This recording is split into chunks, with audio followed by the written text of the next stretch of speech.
दोस्तों, एक दौर ऐसा था जब हिंदी फिल्म इंडस्ट्री में गिने चुने चेहरे ही दर्शकों को लुभाते थे। 1940 के दशक में एक ऐसी ही हीरोइन थी जिसकी खूबसूरती को लोग आज भी नहीं भूल पाए हैं, वो जिसे हम मधुबाला के नाम से जानते हैं। फिल्म मुगले आजम में मधुबाला ने अनारकली का जो किरदार निभाया वो आज भी लोगों के दिलों में बसा हुआ है। हेलो दोस्तों, ऑन स्टोरी में आप सभी का स्वागत है। दोस्तों, अगर आपको ये वीडियो पसंद आती है तो प्लीज इसे लाइक और चैनल को सब्सक्राइब जरूर करें। मधुबाला का जन्म 14 फरवरी 1933 को दिल्ली में हुआ। बचपन में इनका नाम मुमताज जहान देहलवी रखा गया। इनके वालिद का नाम अताउल्लाह खान तथा वालिदैन का नाम आयशा बेगम था। इनके वालिद तात्कालिक पाकिस्तान के खैबर पख्तूनवा के रहने वाले थे। अपने माँ बाप के 11 बच्चों में ये 5वीं संतान थी। शुरुआती समय में इनके पिता पेशावर स्थित एक तंबाकू फैक्ट्री में काम करते थे। इस नौकरी को खोने के बाद इनके पिता पहले दिल्ली और फिर मुंबई पहुंचे, जहां पर मुमताज अर्थात मधुबाला का जन्म हुआ।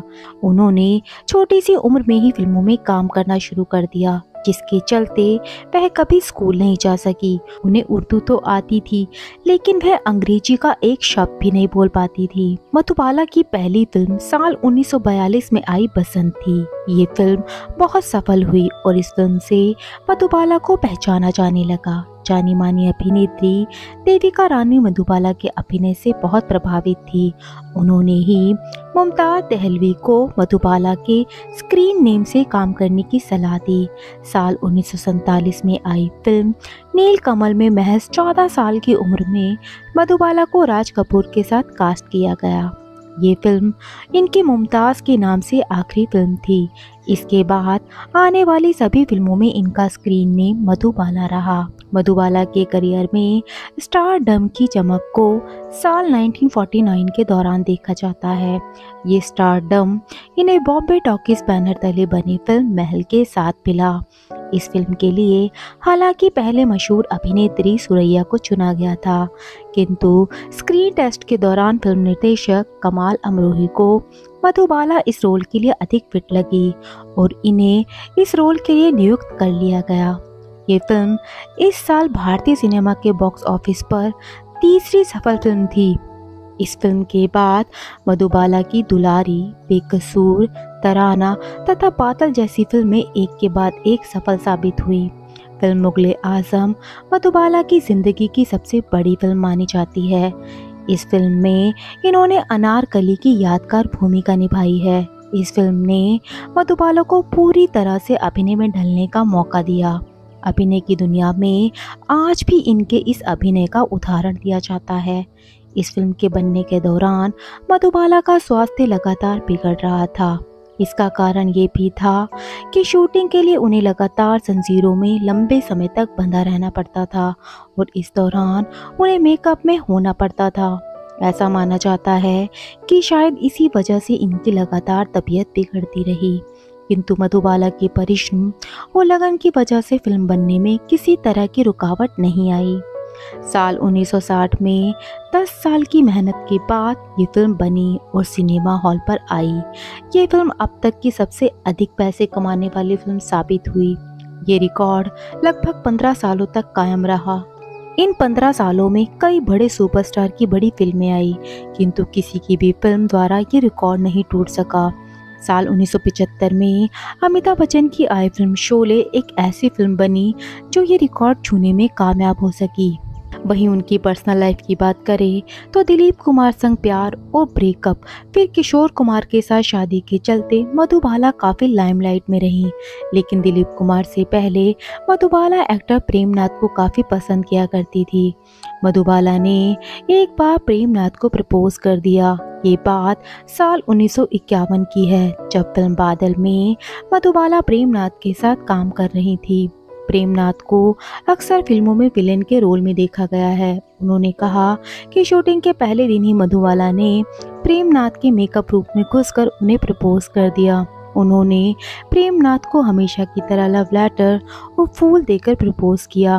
प्रेमनाथ ने जब मधुबाला का लेटर खोला तो उसमें लिखा था कि अगर आप मुझसे प्यार करते हैं तो प्लीज़ ये गुलाब का फूल स्वीकार कर ले, वरना ये मुझे आप वापस कर दें। लेटर पढ़ते ही प्रेमनाथ हैरान थे कि दुनिया की सबसे खूबसूरत महिला ने उन्हें प्रपोज किया है, वो भी एक प्यार भरे खत और गुलाब के साथ। उन्होंने खुशी खुशी मधुबाला के प्रपोजल को स्वीकार कर लिया।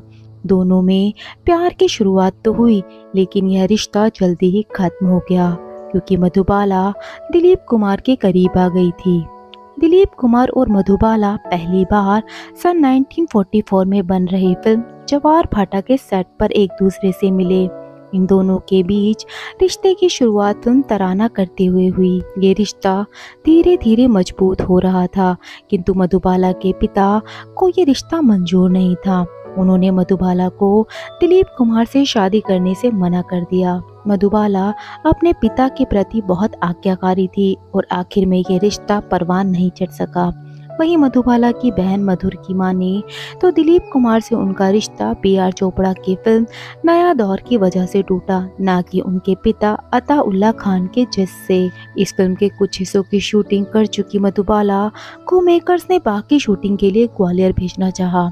डकैत इलाका होने के चलते उनके पिता ने मेकर्स से लोकेशन चेंज करने का आग्रह किया, जिसके लिए वे राजी नहीं हुए। तब मधुबाला के पिता ने फिल्म को छोड़ने और मेकर्स के पैसे लौटाने के लिए कहा। उस दौरान दिलीप कुमार की सगाई मधुबाला से हो चुकी थी। इस लिहाज से चोपड़ा ने दिलीप को मधुबाला से बात करने के लिए भेजा। दिलीप ने मधुबाला को खूब समझाया, लेकिन वे पिता के खिलाफ जाने के लिए राजी नहीं हुई। फिर चोपड़ा प्रोडक्शन ने मधुबाला के खिलाफ केस फाइल किया, जो लगभग 1 साल तक चला। इसी बीच दोनों के रिश्ते में दरार आई। दिलीप कुमार ने उनके सामने फिल्में छोड़ शादी करने का प्रस्ताव रखा। मधुबाला ने कहा कि वे तभी शादी करेंगी जब दिलीप कुमार उनके पिता से माफ़ी मांगेंगे। दिलीप के इनकार के बाद दोनों की राहें जुदा हो गई। शायद वह एक माफ़ी इनकी ज़िंदगी बदल सकती थी। मधुबाला ने उम्र के आखिरी दिन तक दिलीप कुमार को प्यार किया।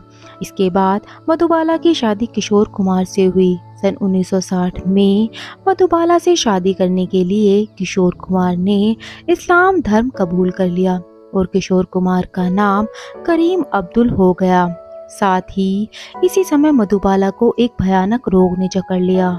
किशोर कुमार इस बात को अच्छी तरह जानते थे, किंतु किसी को भी इस बीमारी की गहराई का अंदाजा नहीं था।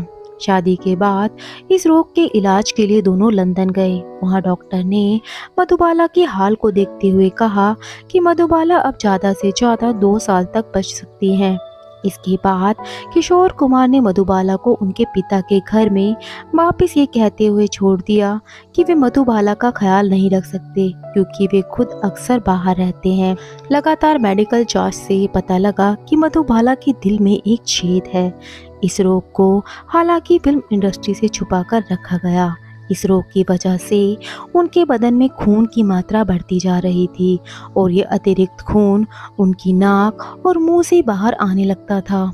डॉक्टर भी इस रोग के आगे हार गए और ये भी कहा गया कि यदि इसका ऑपरेशन भी किया गया तो ये 1 साल से अधिक समय तक जिंदा नहीं रह पाएंगी।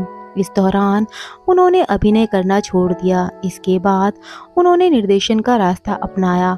साल 1969 में उन्होंने फर्ज और इश्क नाम की फिल्म का निर्देशन करना चाहा, किंतु ये फिल्म नहीं बन पाई और इसी वर्ष 23 फरवरी 1969 को अपना 36वां जन्मदिन मना लेने के 9 दिन बाद उनकी मृत्यु हो गई।